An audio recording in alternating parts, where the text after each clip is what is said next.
of a current junior, and I'm also chairperson of the LSC. I just want to welcome you to our hot topic session on programming. So the LSC, we work in conjunction with the counseling department and the Friends of Whitney Young to host this series of topics that we hope are of interest to you. So today we're going to have Ms. Melton and Ms. Edwards talk to us about programming. It's going to be obviously upcoming for all of our students. So without any further ado, I'm just going to turn it over to Ms. Melton and let her take us through everything with programming. Thank you so much for joining us tonight. We're glad to have you. And I'm joined by my colleague, Ms. Edwards, who is also going to be presenting. And so the goal of today is to give you an overview, no matter what grade level your student is in, what to expect in choosing classes for next school year. So Ms. Edwards, you want to kick us off? Yeah, so welcome everybody. Thank you so much for being here. It's an exciting time choosing classes. So I just dropped in the chat, it is a link to the Google Doc that kind of has the schedule and a bunch of different links that might be helpful as we kind of go through this presentation. So that is there, and you can reference that throughout this presentation. So today we're going to cover the resources and the timeline, which is what I put in the chat, the graduation requirements for CPS. We will talk about 4- and 6-year plans. So how to kind of plan out the next couple of years your students in high school, and then what each department has to offer, and then some recommendations for how your student might want to choose their classes for next year.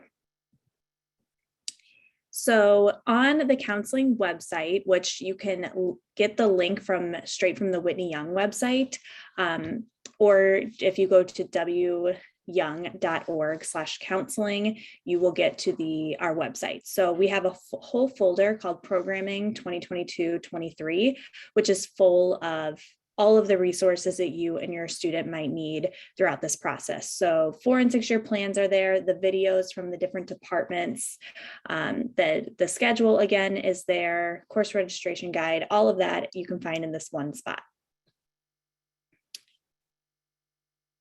Okay, so here's kind of the timeline for what you should be expecting in your students. So on February 15th, we went into, all the juniors were in the gym, getting their presentation from the department chairs about different classes that they can take and the different options for them. So juniors can start programming now.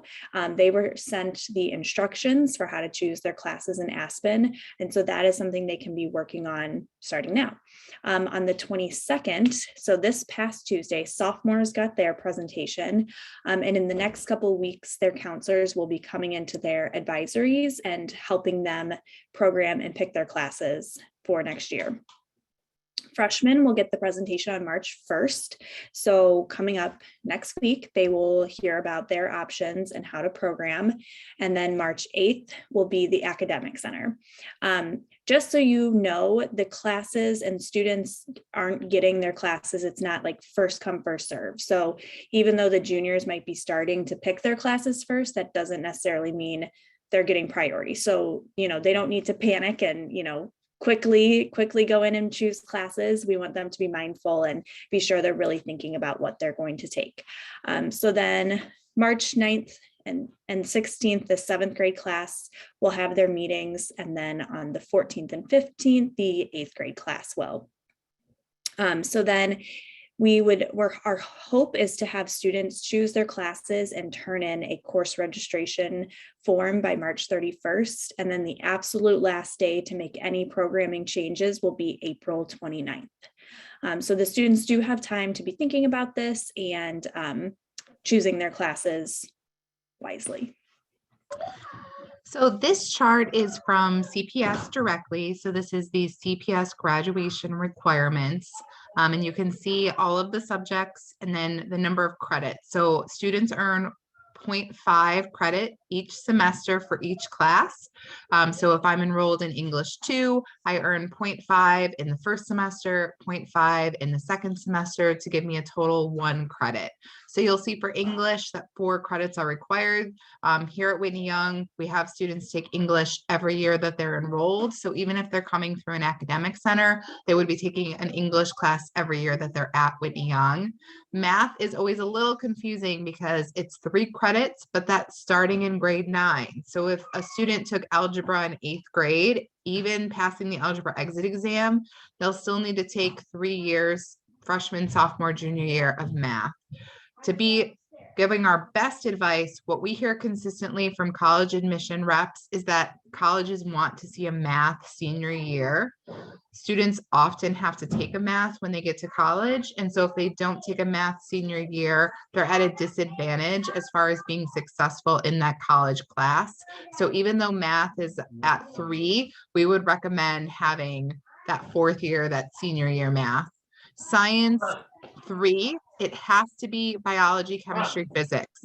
Students can go beyond that, but they have to do at a minimum biology, chemistry, and physics to meet that graduation requirement.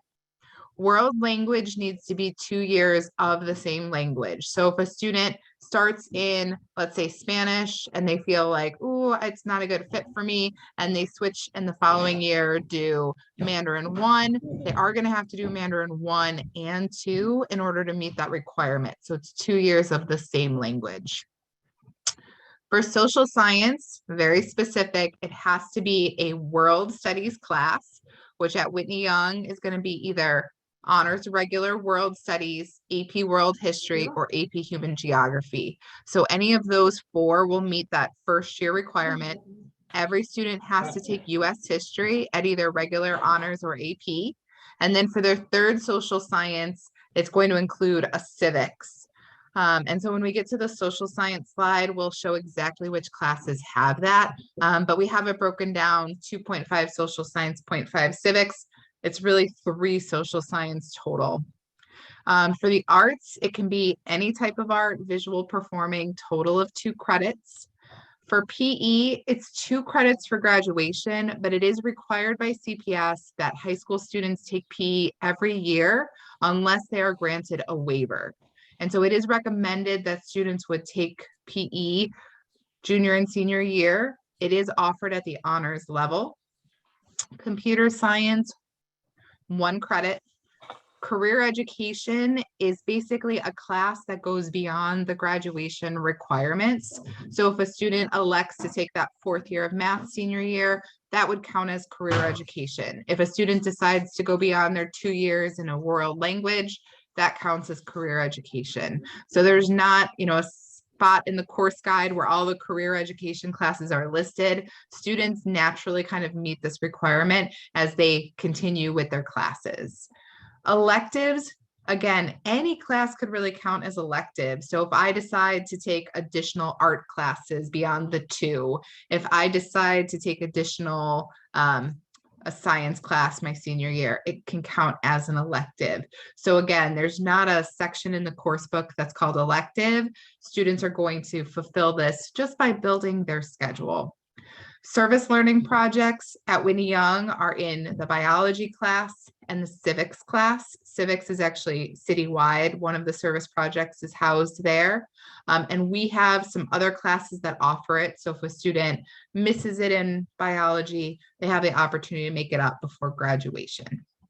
Some of the stuff at the bottom, the non-credit graduation requirements, students will be exposed to that within their classes. The driver's ed happens in PE2, Constitution test happens in US history, financial literacy happens in their world or AP human class.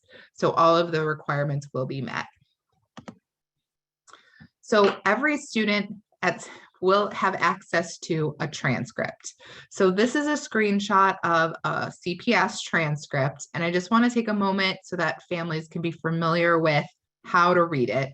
Now I've cropped it so that we don't have a student's name, but at the top, it'll have student's name, guardian's name, it'll have address. That, of course, we want to be accurate because this is a legal document. Sometimes students will use this as proof of residency. They'll use this document to get their state ID. So if your student brings home a transcript, make sure you look through it that all of the information is correct. Up at the top, it's going to show those same 24 credit graduation requirements that I just went through. And then it's going to have a list of the non-credit requirements. And you'll see that as they are completed, a date is populated. So this transcript that we're looking at, the student did their biology service project, service learning project number 2, second semester of last year. So you can see it's got June of 21. The student just did driver's ed first semester of their sophomore year. So you can see driver's ed has a date of January 22 because that's when first semester ended. So this is a really great tool for families to be able to see how are we tracking, keeping up with all of these requirements. You'll see on the transcript, it's going to show what year. So freshman year, it's going to give information about days absent. So what was the total number of days recorded each semester that the student was absent? This is also going to show the cumulative GPA. So cumulative meaning this number is going to incorporate every semester as the student progresses through high school. Underneath first semester, you'll see it says semester weighted GPA. That is going to be where you can find the GPA for that one term. The cumulative over on the left is going to be all of the terms. Underneath where you see that 3.5, that is showing the number of credits that the student earned that semester. So during freshman year, you'll see the student earned 3.5 and 3.5 for a total of 7 credits. When the classes are listed, you'll see the course name, the letter in front of it, LV, that's the level. So if it's an H, it's an honors class, an R is a regulars class. If you see an N, it means it's a non-credit requirement. So it is not, it doesn't have a level and it doesn't factor into the student's GPA. So I hope this is helpful to kind of see this. If the student wants a copy of their transcript, they can request it from the counselor. We have links that the students can use to request official transcripts. So if a student's applying to a program that they want an official, it's going to go right from the school to the receiving organization. So for college, we send it right to the college. We can't give a student or a parent an official transcript. That makes it unofficial. So when we give transcripts to students, it does have a watermark saying this transcript was issued to a student, so it's considered unofficial. But pretty much the watermark is the only difference. It will look exactly like what you're seeing on the screen. One last tool that we wanted to share for figuring out how your student is doing as far as completing graduation requirements. So if your student logs into their Aspen account, which is what you're seeing here on the screen, and they click on My Info, and then on the left under My Info, there's a place that says Graduation Summary. So you can see it's going to, again, list all of these graduation requirements, and then it's going to show how many units they have to have, how many have been waived, how many have been completed, and then there's going to be a completed status that would have either a check mark or a percentage. So as your student's getting ready to pick classes for next year, this is a really helpful tool to say which things does your student still need to complete, and that would help you know these are the things that the student should select for classes. So just want to show you guys this while we have you all together, because they look different school to school, transcripts, district to district. So it's good to kind of be familiar with what ours looks like.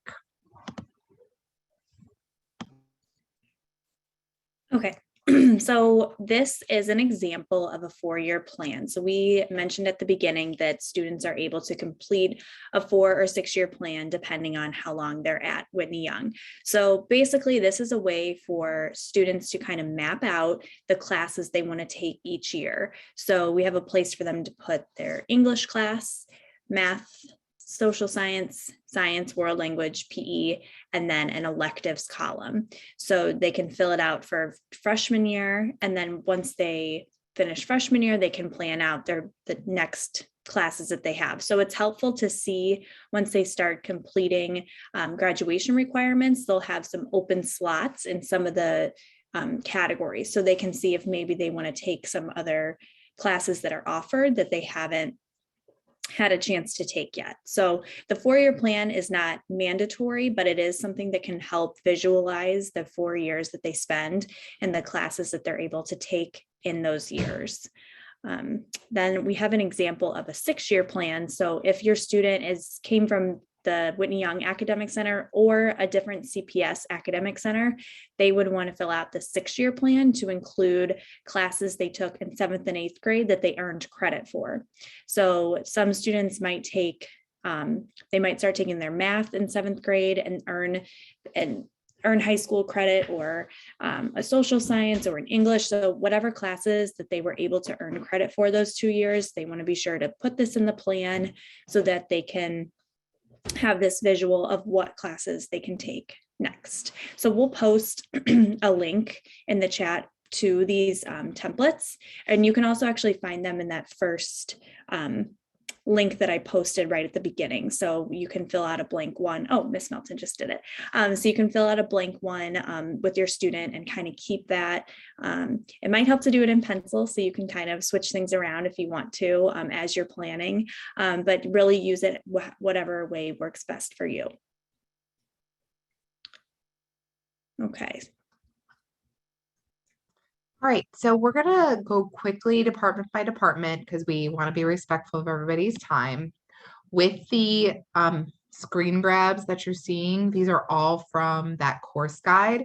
So if the font is small or we're going too fast, you can definitely take a closer look there. So as I mentioned, English students have to take an English class every year that they're enrolled. So the typical progression would be English 1, 2, 3, and then starting with that 4th year of English, the student has more options. And so we have 2 traditional AP classes. So AP Advanced Placement College Board classes where students take an exam in May in order to potentially earn college credit. At Whitney Young, we recommend that students start with AP English Language and Composition. So if students are going to only take one, it would be the recommendation to take that class. And we'll talk a little bit more about the EP African American Lit because it is part of our dual credit program. So I'll talk about that a little bit later on in the presentation. So something that we want to share are these AP charts that each department has prepared. And so you'll see that students, who are taking one of these would spend between 30 to 75 minutes a week. These are some of the things that they would expect to do in class. So this is a helpful tool for students that as they're adding APs to the schedule, they can kind of add up the minutes and kind of see how much time this overall schedule might actually take. So math, computer science, and business are kind of housed in one department. So that's why we're kind of showing them together. So for math, every student to graduate from CPS is supposed to either have, like I said, 3 years starting in grade 9, but they also are supposed to complete algebra, geometry, and advanced algebra trig. Now, a lot of students come in with algebra credit. So again, they still have to take beyond to get that 3rd year. So after advanced algebra trig, students could do pre-calculus. We also offer probability and stats and discrete. So students do have some options depending on their, interest level in math, what future career they might want to pursue. Recommendations from the math teacher are also really helpful for the student to have a good idea of what would be the best and most appropriate class for them. We do offer some higher level math classes. So we offer AP Calculus, both AB and BC, AP Statistics, and then for students that have completed calculus, we have an advanced math class called Collidio offered at level 1 and 2. So our goal is to be able to service students in math wherever they are, make sure they don't run out of challenging options when they are really interested in pursuing those. For computer science, we have 3 entry-level computer science. So exploring computer science, robotics, introduction to robotics, and then AP computer science principles are the 3 that have no prerequisites. So that means any student could take those. They don't have to have any prior knowledge of computer science. You might be like, AP computer science, how can I take that if I don't have any computer science experience? It is a theory-based class rather than an application class. So students aren't doing a lot of coding in the AP computer science principles. They're learning more, what is computer science? What are the theories behind it? The only recommendation for that class is students having algebra background because there will be some of those skills utilized. So any of the 3 classes I mentioned will also meet the computer science graduation requirement. For students that want to go beyond, of course, we have additional advanced classes. I will mention for next school year, we'll be programming students for Introduction to Machine Learning. Machine learning and artificial intelligence rotate year to year. So next year will be the machine learning. We have the AP chart for our math classes. You can see the big difference between Calc AB and BC is that BC is actually the equivalent of 2 semesters of college calculus. So more content is being covered in that class.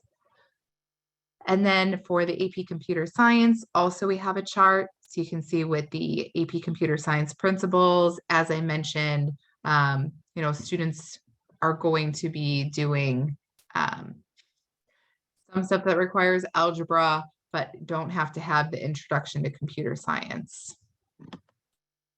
And then for our business, we have a new business teacher this year. And so he is really excited to be at our school, and maybe we'll see some growth in these offerings. For right now, we're offering Business Academy 1, which is a survey class covering a little bit of accounting, a little bit of marketing, a little bit of like stock market and trading, giving students that overview. And then the Business Academy 2 builds on that.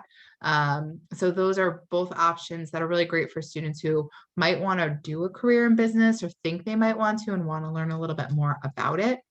We also have a work study program, which I'll talk about a little bit more when we go into some of our special programs. Thank you. All right. So in the social science department, as we mentioned earlier, students do need 3 years of social science. So we have it kind of mapped out here. So the first year is world studies or AP Human Geo or AP World. So they could take either of these 3 to fulfill that requirement. Next up is US history. There are some other electives, but the typical sequence is the world history, then US history, and then your 3rd year.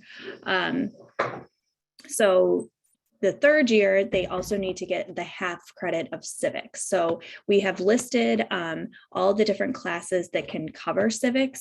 So they could take African American history, honors economics, honors law, honors ethnic studies, and then AP government is the one AP class that includes the civics credit. So students do have options for which class they can take to earn that civics credit.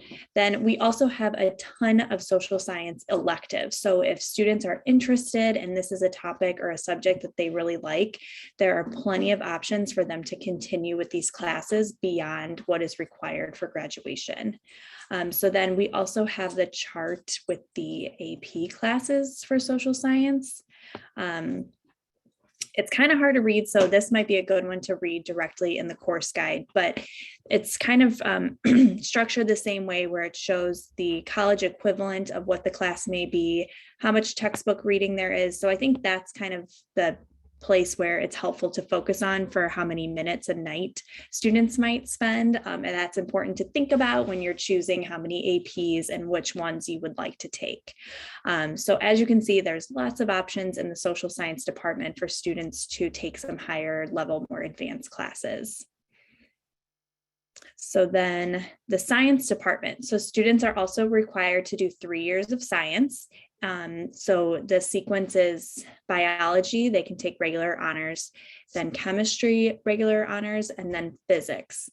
So we do have regular honors physics as well, or AP physics, depending on how the student does in their math class and how they've done in the previous year of their science class is how to determine which level they should be in the following year. So there are definitely options for their sciences as well. And if they decide to continue on to a fourth year, there are several science electives, including the AP level of biology and chemistry, as well as AP Physics 2 and AP Physics C.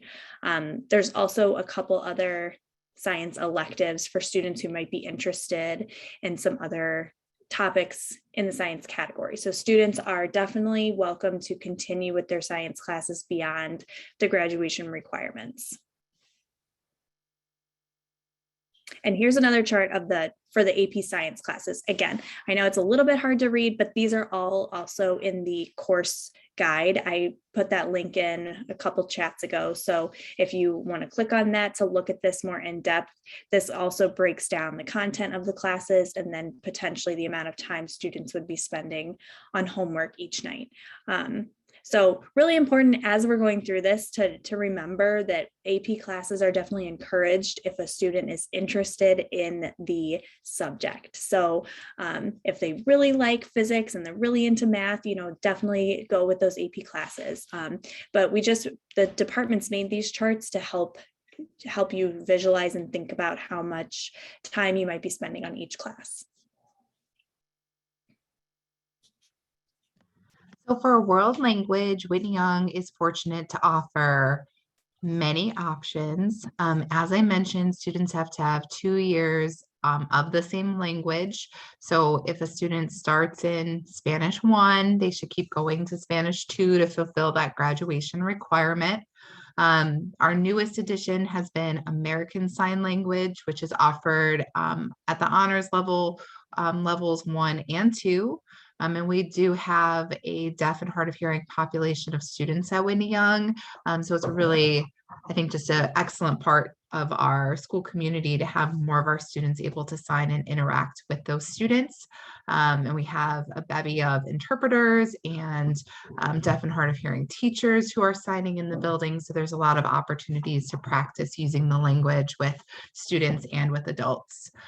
As far as the classes, you can see we offer AP for all of the languages that AP exists. So there is no College Board AP exam for American Sign Language. So that's not something that we're able to, offer. So we have all of those available. If a student has prior studies in a language, so maybe your student is at Whitney Young, hasn't started their language yet, but maybe speaks the language at home or has taken language classes before, we can definitely work with the World Language Department to give a placement test because we want students to be challenged. We don't want to put them in a beginning level of a language and have them be feel like it's repetitious. So that's something to keep in mind, and we can make arrangements, put the student in contact with the World Language Department chairperson or the teacher of that language to have a placement test. I will also just kind of give a nod to talking about college admissions. Some colleges will say 2 years of world language is required and 3 is recommended. I've seen that pretty consistently from schools, from selective and highly selective colleges and universities. So if the student is able to fit into their schedule to do the 3rd year, if they're enjoying the language, I would, definitely keep that in mind to try to do the 3rd year to make them the most competitive for college admission. That being said, if your student is not enjoying studying that language, we don't want to force them to do it for another year and have a not great experience because we want to keep that love of learning alive. There is an AP chart for world language. This is a constant refrain. It is kind of small, so feel free to look at it in the course guide. The big takeaway for all of these languages is that, the student needs to know that it's a college level language class. So it could be, a big step between their honors class that they've been doing to go to the AP. And they want to, again, be sure about their commitment to learning and studying that language.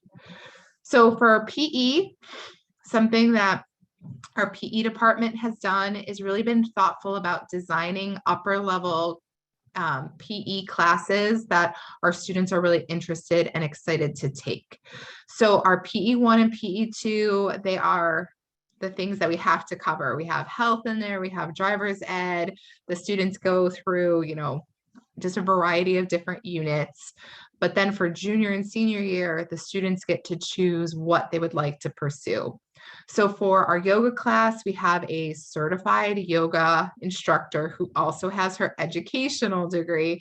I'm pretty jealous that the students get to take like legit yoga class during their school day. And if you're on the block, you have a nice 75, 80-minute yoga class. It sounds pretty amazing. And on some of the days, the yoga class will sometimes do like a cardio workout. I know we have it listed as aerobics.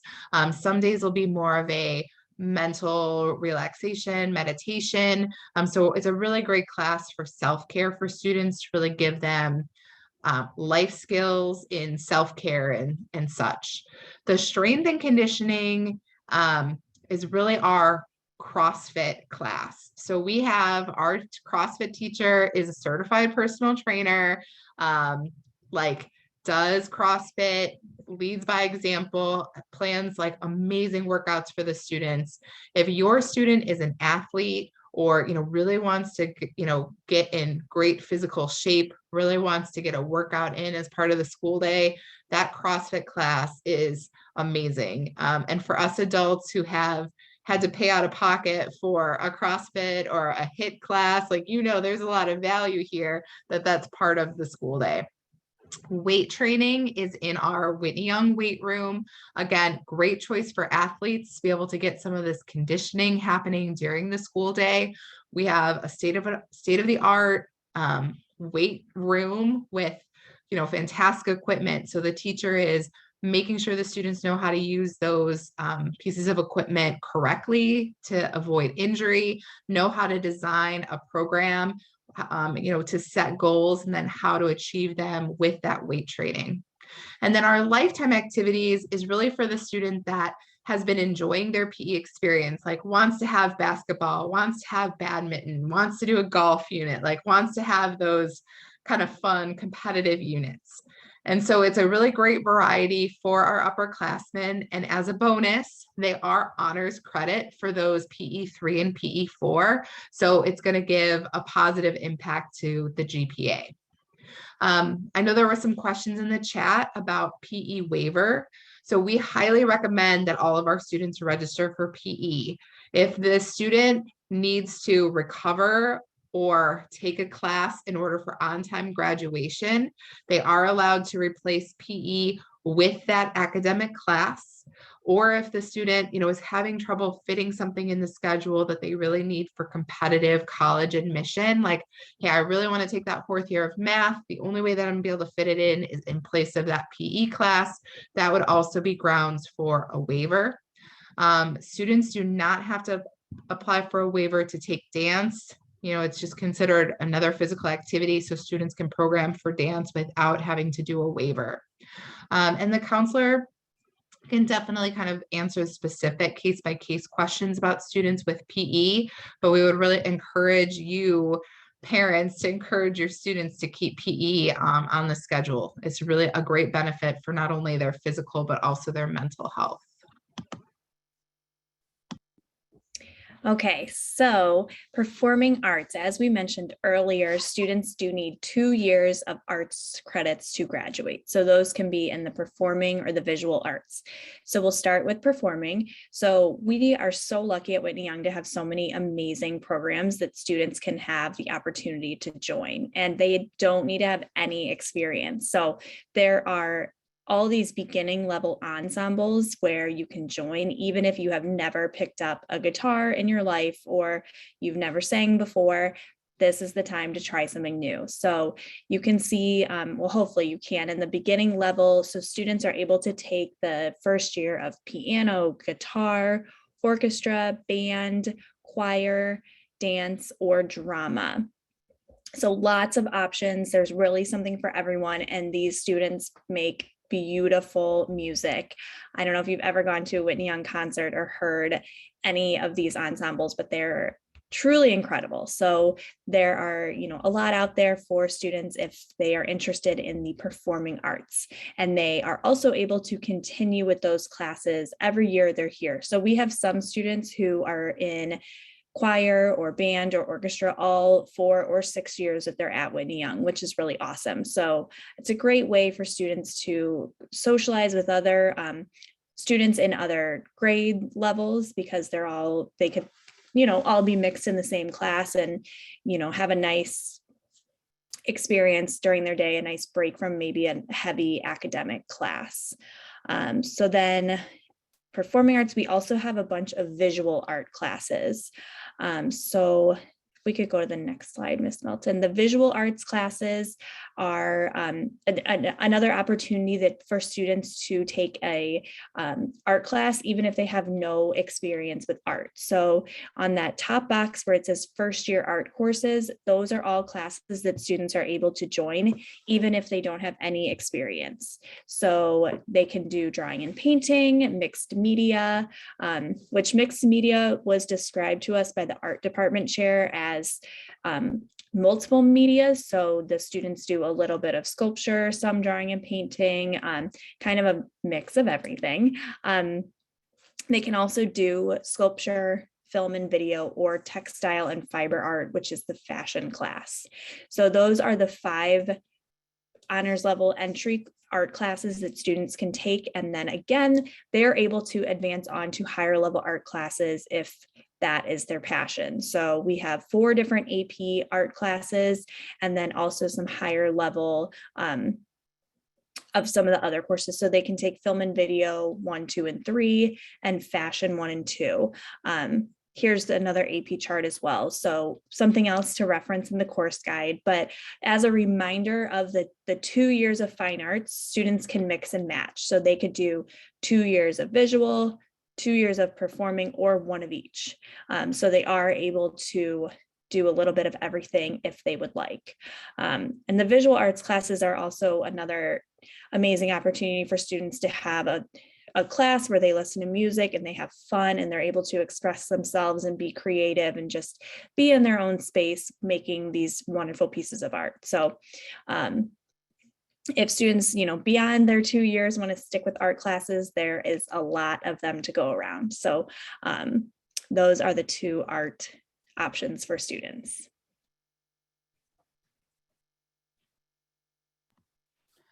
So I feel like we've alluded to some of this. So now our special programs here at Whitney Young.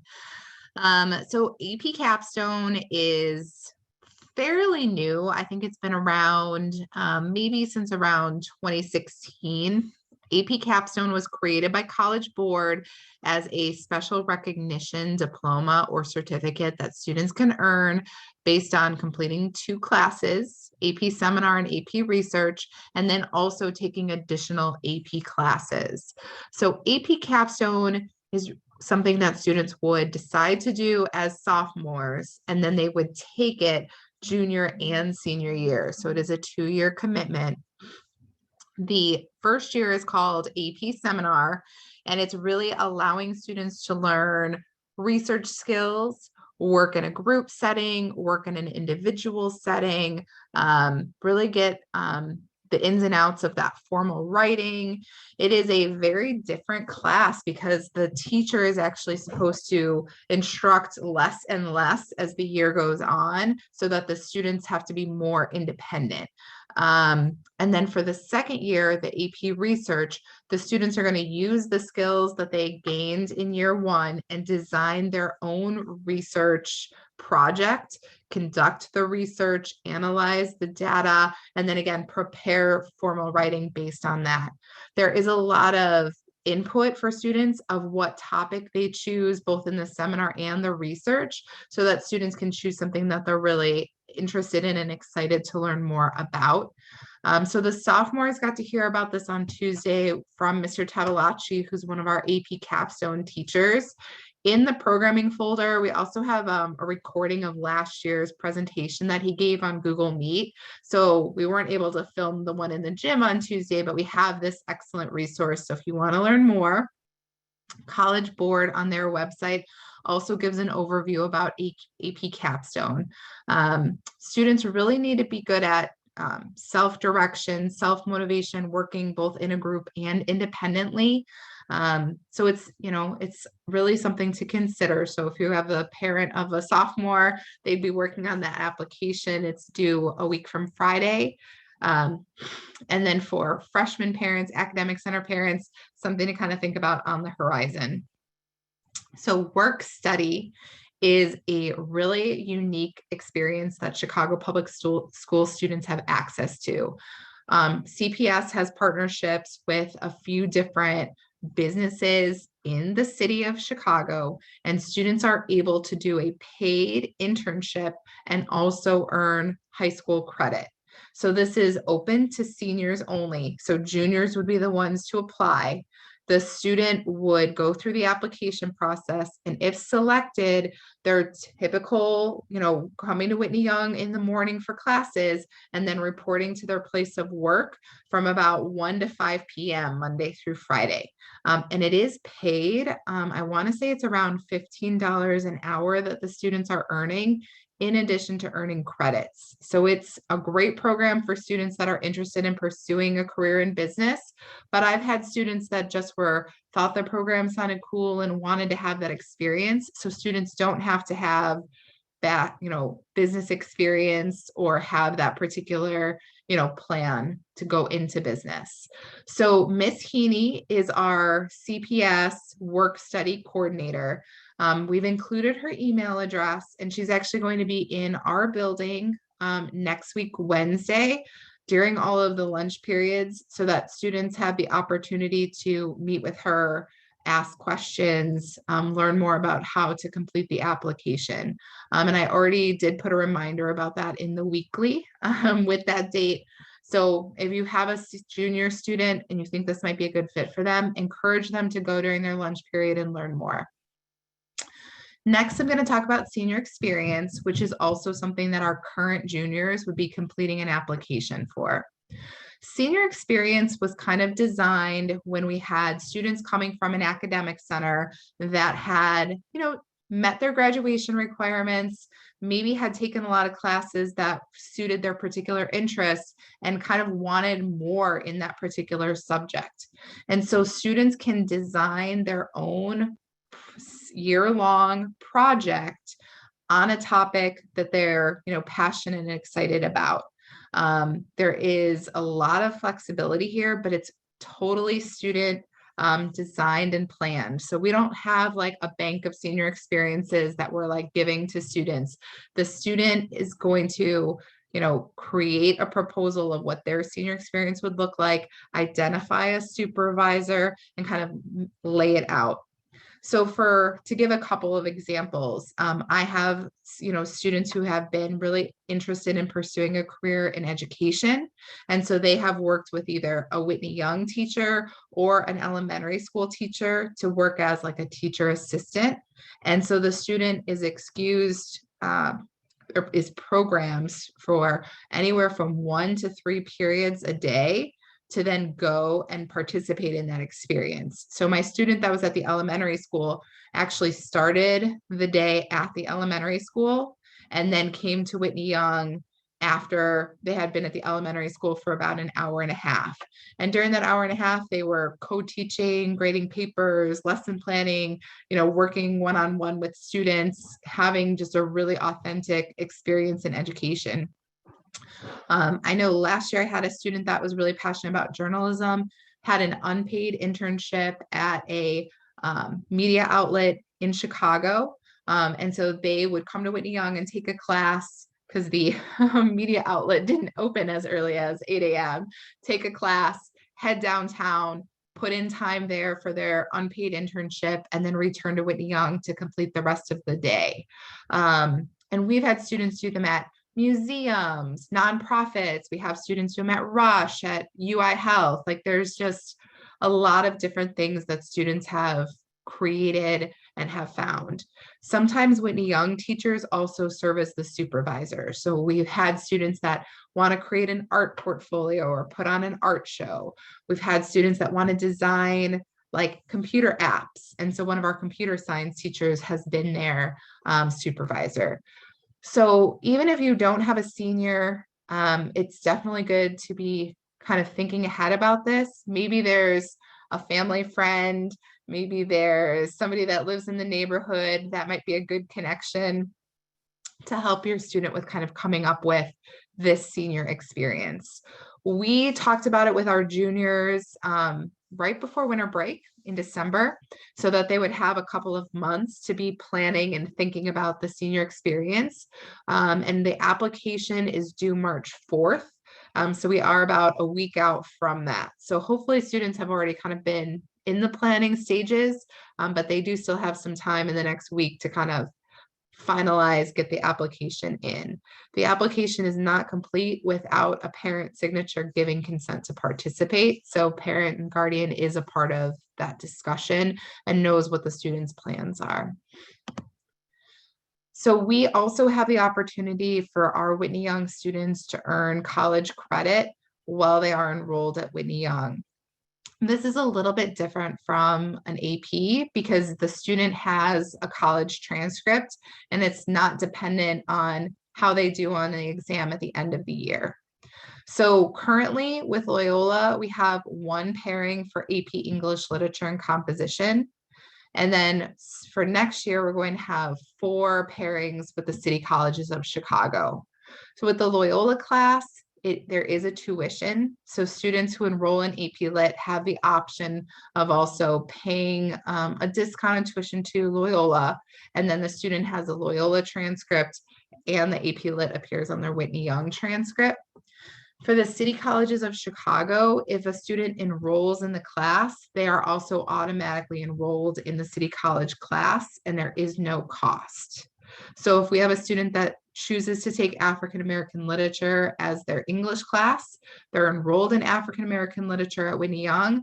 They are also dually enrolled at the City College and will be earning a City College credit and will have a City College transcript.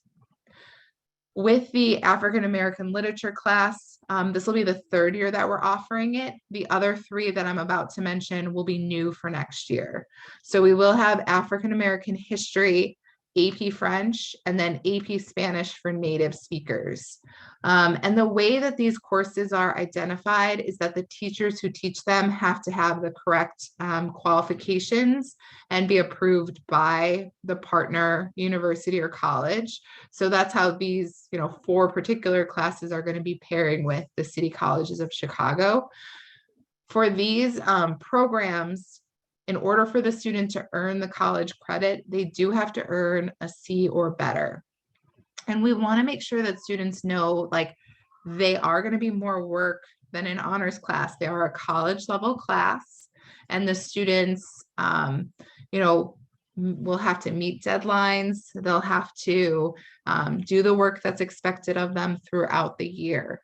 So hopefully these will be of interest to our students and gives them that benefit of having a college transcript to accompany them to their college or university when they matriculate.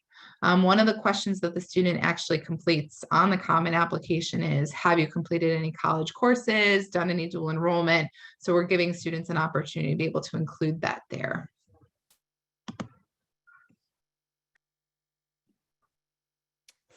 Okay, really quick, Ms. Melton, I put the link to the senior experience in the chat, but it looks like you need permission, but is it only available if you have a CPS email?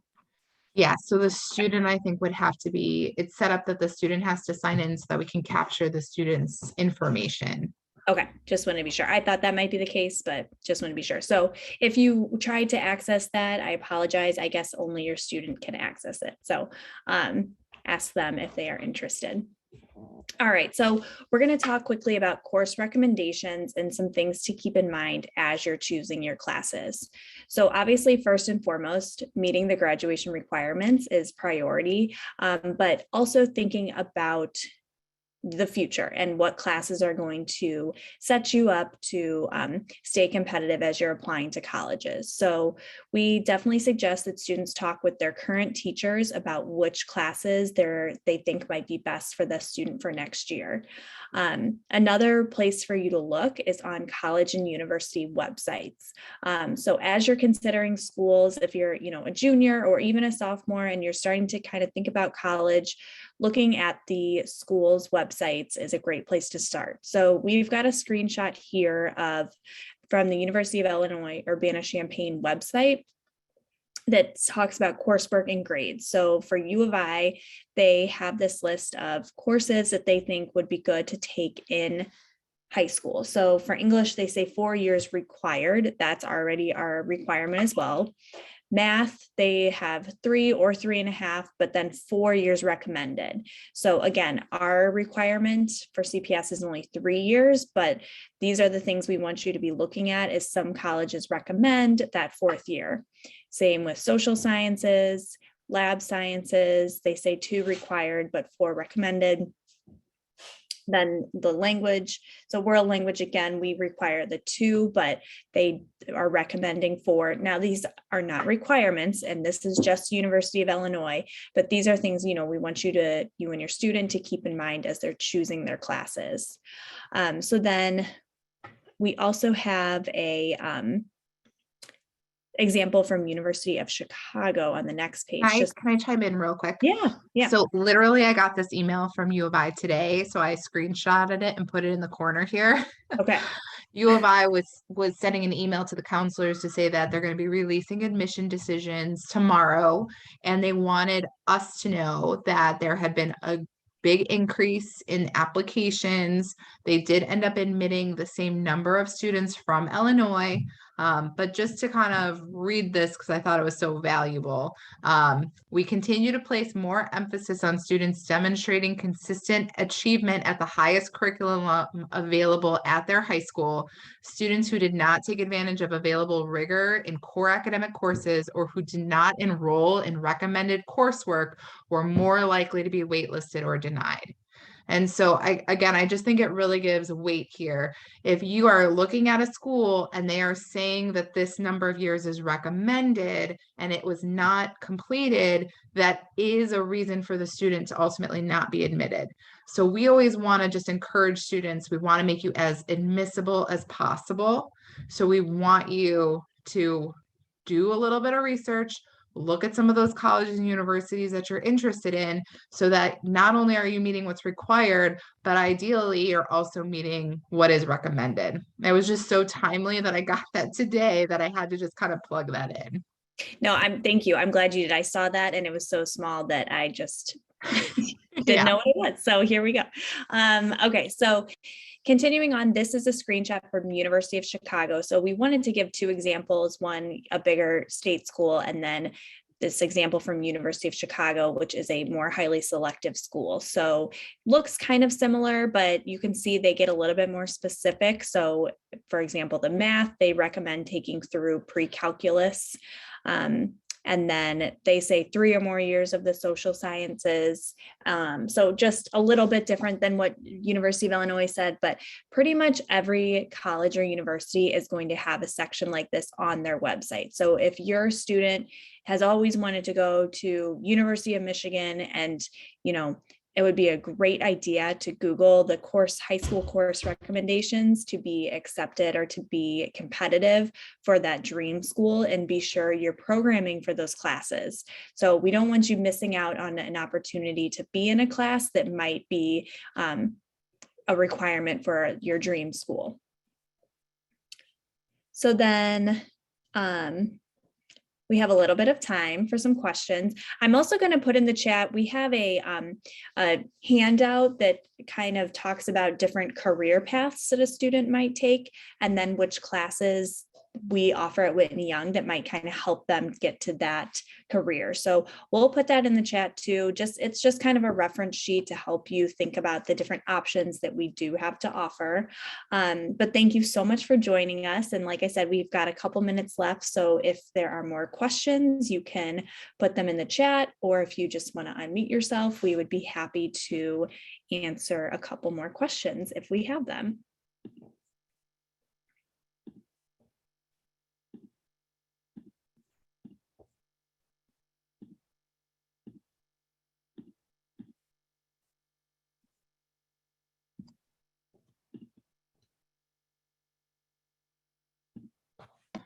Well, we will post the recording from this session, but also a PDF of the slides that we shared today in the counseling website in that programming folder. So if you want to review any of this or look over the slides, we should be able to post that probably tomorrow or definitely Monday at the latest. But thank you so much. Oh, sorry. I just wanted to first, for anybody watching the recording, apologize for the technical glitch we had on our capacity limit. But also just thank Ms. Melton, Ms. Edwards for their time this evening and for all the information for this session. It was excellent. And thank you so much for taking the time and sharing all of this. Hopefully there was some new, hopefully there was some new and exciting stuff for our returning parents. U of I was new and exciting. and breaking news. Breaking news, yeah. We'll see those admission decisions tomorrow. The counselors will get to see them on Saturday, so we're all interested to see what it looks like. Thank you for all your thank yous. Very welcome. No other questions. There was a question, if a student's unsure of their career path, when should they engage with their counselor? So whenever, I mean, they can come talk to their counselor really at any time, and we would be happy to talk with them about different career paths.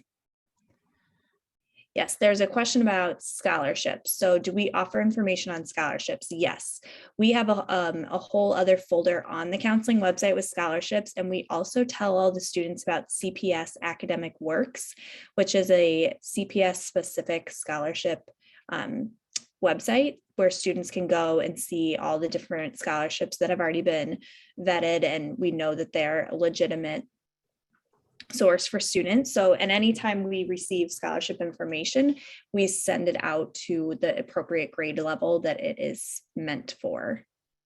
Yeah, and we actually hosted a scholarship presentation for our seniors in December. So it was live streamed to all of them so that they could hear more about CPS Academic Works from the CPS Scholarship Coordinator. So we do, I think, have a recording of that on the Counseling Department website. Students are scared to see their counselors. Oh, you guys see us, we're not very scary. It might be sometimes going that first time and seeing what it is. Maybe they're not really sure what it's going to be like. Students come in, they're greeted by somebody sitting out front. We'll walk them to their counseling office. So just encourage your student to come down and see us. I think once they visit, they'll see it's not so scary. So we have had college tours in the past, pre-pandemic. That is something we would like to resume doing. I think we're still kind of discussing if maybe we'll do some later this spring. Also kind of gauging, colleges are kind of slowly reopening to campus visitors. So it's something I would expect to see return. I don't have a definitive date of when, but yeah. So the question do the required years of arts and computer science count as elective credits? So no, if you go beyond the 2 years of art, that would be an elective, or if you go beyond the 1 year of computer science, it would count as an elective. But the ones that fulfill the graduation requirements would not be considered elective. So you can't use the same class to count for two things. So like I can't take an art class and have it count for art and an elective. It will only count for one thing. So yeah, but students have, they easily will fit them all in. They kind of happen naturally. All right, well, everybody have a great night. And again, thank you so much for joining us. And thank you to our LSC and our Hot Topics partners for helping us put this together. So thank you very much. Thank you. Have a great night.